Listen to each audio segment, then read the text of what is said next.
Hi, welcome to PT Dance Educational Videos. Ladies, here's a little drill I want you to go through for me before we get started today. I want you to close your eyes for me. Hold up your left hand in front of you and pretend you're holding a very small bag, plastic bag of water. With your right hand, tap underneath that plastic bag and imagine what it will feel like. Now open your eyes. Hold your arm up at a 90-degree angle and feel underneath your tricep muscle. Doesn't that feel exactly the same? The reason why it feels exactly the same is because that's exactly what this is.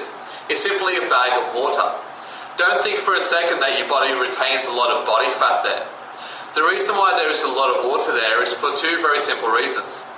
One, your lymph node is underneath here, and as your lymph node gets very acidic and toxic, acids accumulate in this area. Now your body needs to retain water there to dilute that acid and prevent your body from burning. The second reason is that the female body has breasts. When you have breasts, you become front heavy. Now, to prevent your body from falling over, your body has decreased the weight in another area of the front of your body to compensate for the added weight of your breast tissue. This is your pectoralis major. So where men have a big chest muscle, females have a very small chest muscle. And this is because they need to have a small chest muscle, because if they had a big chest muscle plus large breast, they'll be so front heavy, females will fall forward. So because they have breasts, they've had to replace their breasts with something else. So they've taken out a lot of the pectoralis muscle fibers and tissues. Now, because the pectoralis major is responsible for pressing action, the tricep is also responsible for pushing action. So where the chest muscle has become undeveloped over evolution to compensate for breast tissue, the tricep muscle has also become atrophied. So if you look at most men, biceps and tricep ratio, tri meaning 3, bi meaning 2, they should have a smaller bicep in comparison to a larger tricep, although this isn't the case in many men, but it should be. All females have a much larger bicep in comparison to tricep. So it's very, very important that we start to target this muscle very, very efficiently.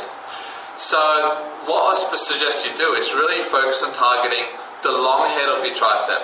So you have your short head and the long head that sits in the back. The long head is the biggest, strongest muscle in your arms. So by focusing on the long head of your tricep, you will fill that gap under here far much more efficiently. So how do we do exercises for your long head? If you do tricep push downs with the elbow close to your body, you are targeting your short head. Any type of exercise that takes your elbow away from your body, you're targeting the long head far more efficiently. So if you're doing skull crushes, it's long head. Leaning rope extensions, long head. Another really good one is take the dumbbell up on top of your head and do tricep extensions overhead. This removes your elbow far away from your body in comparison to anything else. So doing exercises for your tricep that extends your elbow during tension with your elbow as far away from the body as possible is a great exercise for the long head of your tricep, and that's the main muscle in females that's going to fill the gap in the back and prevent that area from being saggy. Don't forget that resistance training doesn't get rid of the reason why you have excess water retention and body fat there in the first place. So how do we get rid of the water retention? We'll focus on eating your alkaline foods and detoxifying your body. How do we get rid of body fat? Focus on nutrition. Mostly cut the sugar and carbohydrates out of your diet, therefore forcing your body to burn fat as a fuel source. Put all these things into your workouts over the next couple of weeks, and let's start changing the way our tricep muscles look.